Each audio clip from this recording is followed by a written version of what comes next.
العرب هم أهل البلاغة والفصاحة منذ أقدم العصور، ولذلك فإنه في الوقت الذي امتحت وانتهت فيه لغات شعوب شتى، فإن اللغة العربية ظلت صامدة حتى يومنا الحاضر.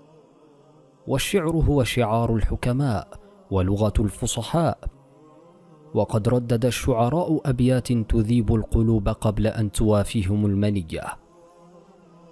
فقد قيل لأبي العلاء المعري وهو على فراش الموت: تب إلى الله فقد أفرطت وفرطت، فقال: وفدت على الكريم بغير زاد من الحسنات والقلب السليم، وحمل الزاد أقبح كل شيء إذا كان الوفود على الكريم.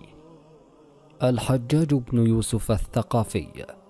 وقد كان الحجاج رجلا على درجة كبيرة من الظلم والعدوان والإسراف على نفسه، وكان سفاكا سفاحا مرعبا باتفاق معظم المؤرخين.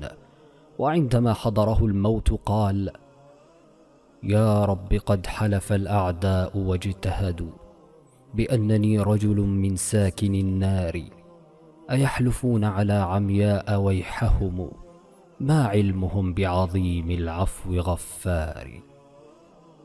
وورد أيضا أنه قال: إن الموالي إذا شابت عبيدهم في رقهم عتقوهم عتق أبرار، وأنت يا خالقي أولى بذا كرما، قد شبت في الرق فاعتقني من النار.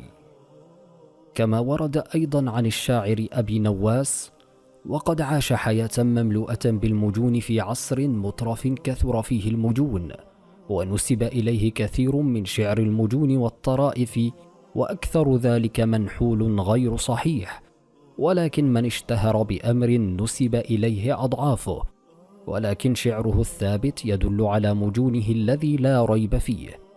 غير أنه رحمه الله تاب آخر عمره وقال شعرا بعضه يدمي القلب، خاصة بعد أن أصابه المرض، وقد قال: يا رب إن عظمت ذنوبي كثرة فلقد علمت بأن عفوك أعظم، إن كان لا يرجوك إلا محسن فبمن يلوذ ويستجير المجرم، أدعوك رب كما أمرت تضرعا، فإذا رددت يدي فمن ذا يرحم، ما لي إليك وسيلة إلا الرجاء، وجميل عفوك ثم إني مسلم.